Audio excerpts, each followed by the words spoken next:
이제 시편 83편 오늘 13절에서 18절까지는 대적들이 당할 수치에 대해서 언급하고 있습니다. 13절 말씀 다시 한번 읽어볼까요? 시작. 나의 하나님이여 그들이 굴러가는 건불 같게 하시며 바람에 날리는 지푸라기 같게 하소서.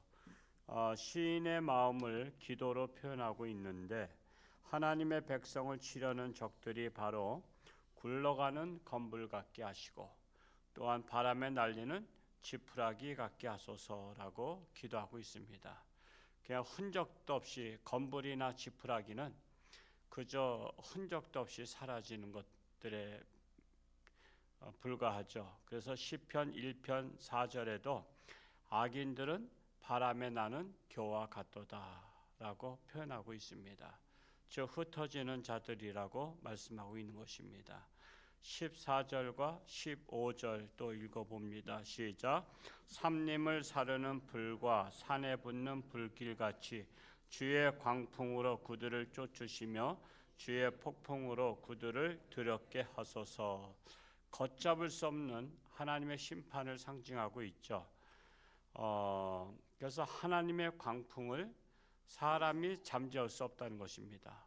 그러니까 소방수들이 불을 끌어 들어가려고 해도 그 불이 사나우면 접근하지 못하죠. 그래서 바람이 잠잠할 때까지 기다리는데 바람이 잠잠해지는 동안에 다 타버리죠. 우리가 저 속초라든가 동해 쪽을 차를 달리다 보면 그저 이 산불이 나가지고 그냥 산 전체가 다 타고 또 산의 밑에 있던 집들이 불에 탄 것들을 볼 수가 있습니다. 참 기가 막힌 것은요. 그런데도 왜 산에서 담뱃불을 피죠? 그냥 정신 나간 사람들이 많아요. 얼마 전에도 어디 불 난 거 보니까 밭에다 불을 지펴서 그냥 불이 번진 거잖아요. 그러니까 요즘에 봄바람이 이제 심하게 불기 시작하는데 자꾸만 병충해를 없앤다고 불을 놓기는 하는 건 이해는 가지만 근데 그것이 결국은 산을 태우고 집을 태우고 한다면 아예 사전에 하지 말아야 되는데 그래도 고집을 피우고 불을 지피는 사람들이 있어요. 그러니까는 참 보면 제정신이 아닌 사람들이 참 많아요. 세상에는. 아니 어떻게 산에 가서 등반 갔다가 그 담뱃불을 펴서 그냥 온 산을 다 불태워 버립니까? 그리고 책임도 안 지죠. 도망가잖아요. 얼른 도망가요. 책임도 안 져. 그러니까 이 땅에는 무책임한 사람들이 많습니다. 그들을 어떻게 해야 되겠어요? 병원에 간다고 되는 일도 아니야. 그래서 하나님께로 인도해서 하나님의 말씀으로 치유받아야 돼요. 그런 정신이 병든 자들은 하나님의 말씀으로 치유를 받아야 돼요. 여러분 병이라는 것이요. 우리가 병이 심한 거에 따라서 오랫동안 약을 복용하기도 하죠. 예를 들어서 평생을 먹어야 될 약도 있고요. 그래도 한 10일치나 한 달치를 먹어야 될 약도 있고 어떤 약은 또 하루나 이틀만 먹어도 낫는 병이 있어요. 그것처럼 이 하나님 앞에 나와서 하루아침에 변화되지 않습니다. 이 하나님의 약, 즉 구약과 신약을 말씀을 계속 귀를 통해서 투여가 되는 거거든요. 믿음은 들음에서 난다고 귀를 통해서 이게 투여가 돼가지고 마음에서 소화가 돼야 돼요. 마음에서. 여러분 입으로 먹는 음식은 입으로 투여가 돼서 어디에서 소화가 돼야 돼요? 위장에서 소화가 돼야 되잖아. 위장에서 소화가 돼야 이게 살이 되고 피가 되고 하듯이 하나님의 말씀은 귀로다가 투여돼서 마음에서 소화가 돼야 되는데 이게 소화되는 사람이 4명 중에 1명이야. 4명 중에. 왜 4명 중에 1명이냐? 1명은 길가바 같은 사람이야. 그러니까는 이게 씨앗을 뿌렸어도 하나님의 말씀이 씨앗인데 씨앗이면서 약이란 말이에요. 이거를 짓밟아 버려 사람들이. 그러니까 이게 약의 효력이 없어. 두 번째는 돌짝박 같은 사람들이 있어. 그러니까 하나님 앞에 나와도 이게 소화가 안 되고 마음에서 이게 착 소화가 돼가지고 퍼져야 되는데 그냥 강팍한 마음이다 보니까 탕탕 튀는 거야. 탕탕 튀어.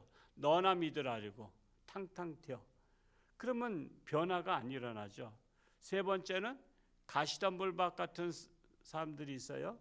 그런 데는 씨앗을 매달 뿌려도 그 가시덤불에 엉겨서 말씀이 그냥 이게 살아 뿌리를 내리지 못하는 거예요. 그래서 우리가 하나님 앞에 나오면 돌짝밭을 갈아엎어야 돼요. 갈아엎는 게 뭐예요? 회개하는 거야. 회개해서 갈아엎어야 되고요. 가시덤불을 불살라 버려야 돼. 성령 받아야 돼. 성령의 불을 받아서 가시덤불을 태워버려야 돼요. 돌짝밭에서 돌은 어떻게 해야 돼? 치워야 돼. 돌은 치워야 돼. 그래야 옥토밭이 돼서 하나님의 말씀이. 그러니까 어떤 사람은 똑같이 교회를 다녀도요, 교회 다니는 분들 중에서 4분의 1이 변화받아. 4분의 1이. 4분의 3이 변화를 안 받아. 그러니까 10년, 20년을 다녀도 그 모양 그 꼴 신앙생활 하는 분들이 많잖아. 여기 오신 분들은 그래도 정신 차리신 분들이야.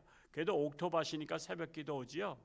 옥토밭 아니면 새벽 기도가 힘들어요. 걔가 4명 중에 3명이 성공하는 거야. 신앙생활도. 3명은 실패하는 거야. 교회는 다녀. 그냥 문이 닳도록 다니긴 다니는데 내 길짝밭을 갈아엎지 않고 돌짝밭에 돌을 치우지 않고 가시덤불에 덤불을 불살라 버리지 않으면 하나님의 말씀이 살아 역사하지 못하고 그저 그냥 들어왔다가 그냥 토해버리는 거야. 여러분, 설사하는 것은 살이 되고 피가 되지 않는 거 아시죠? 소화가 돼야만이 살이 되고 피가 되는 거야. 그러니까 교회 다닌다고 다 변화받는 건 아니야. 4명 중에 1명이 변화받는다.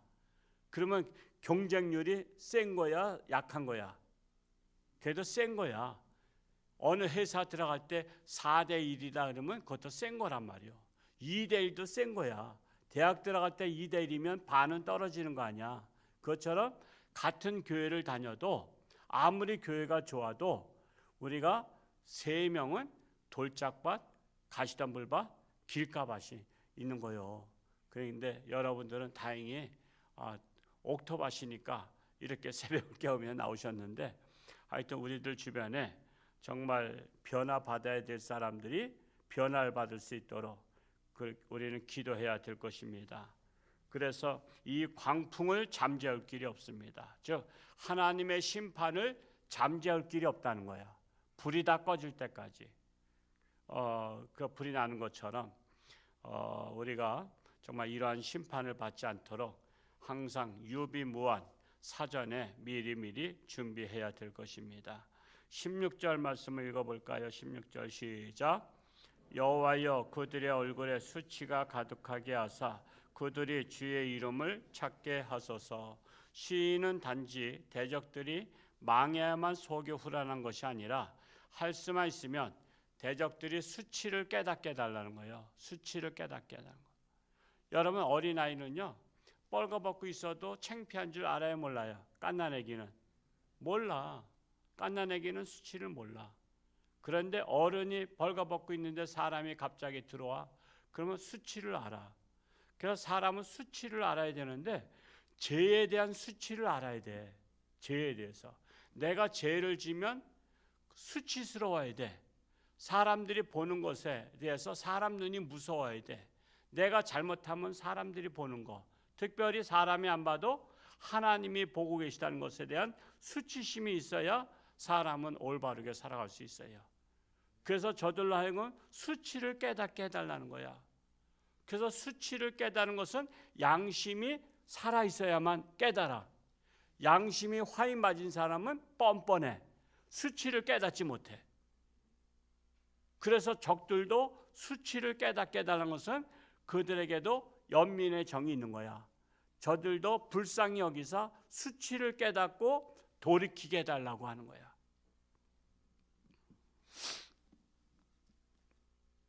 17절과 18절 읽어 마칩니다. 시작. 그들로 수치를 당하여 영원히 놀라게 하시며 낭패와 멸망을 당하게 하사 여호와라 이름하신 주만 온 세계의 지존자로 알게 하소서. 그래서 결국 하나님을 대적하는 자들은 결국 수치를 당하게 되는데, 수치를 당함에도 불구하고 돌이키지 않는 사람들이 있어. 돌이키지 않는 자는 영원히 멸망당하게 해달라는 거예요. 그래서 지혜로운 자는 남들이 하나님을 대적하다가 망한 뒤에 깨닫고, 어리석은 자는 자신이 망해야 깨달아요.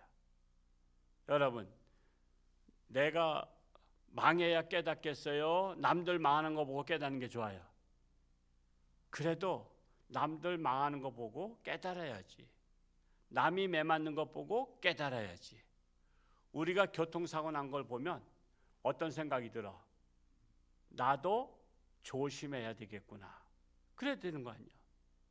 남이 교통사고 난 거 보고 아이고 저 사람들 말이야 막 욕하고 그러면 너나 잘해 그런다고요. 그래서 우리는 남들의 잘못을 우리가 교훈 삼아야 돼요. 반면교사 삼아야 돼요. 그래서 깨닫는 사람이 가장 지혜로운 자다라는 사실입니다. 오늘날 하나님을 대적하는 자들이 망하기 전에 깨닫고 회개하기를 기도해야 된다는 사실입니다. 내일 거룩한 주일 맞이해서 신령과 진정으로 예배드릴 수 있도록 여러분에게 속한 자들, 아직까지도 유리방황하고 있는 자들이 하나님께로 나올 수 있도록 권면하시기 바랍니다. 그리고 환자들 위해서도 늘 깨어서 간절히 기도할 수 있기를 바랍니다. 할렐루야. 고맙고 감사하신 아버지 하나님, 오늘도 새벽을 깨우며 하나님 앞에 달려나왔습니다. 하나님의 말씀을 통해서 우리는 귀로 듣고 마음으로 소화가 돼서 옥토밭같이 30배, 60배, 100배로 결실을 맺는 건강한 신앙인들이 되기를 간절히 소원합니다. 우리 홍천주안교회가 바로 건강한 교회, 홍천주안께서 하나님의 말씀으로 치유받는 우리 모든 성도가 되기를 간절히 소원합니다. 아직도 육신의 질병으로 사경 헤매는 살아가는 교우들을 긍휼히 여기시고 하나님의 능력의 손길로 치료하는 강산을 바라사 깨끗함 받게 하시고 건강해서 하나님 영광 위에 살게 하여 주옵소서. 우리나라가 심히 병들어 있습니다. 병든 나라 고침받기 원합니다. 건강하기 원합니다. 그리하여 하나님께 영광을 돌리는 나라가 되게 하여 주옵소서. 내일 거룩한 주일 신령과 진정으로 예배를 사모하는 우리 모든 건강한 신앙인들 되게 하여 주옵소서. 감사드리며 예수님의 이름으로 축복하며 기도하옵나이다. 아멘.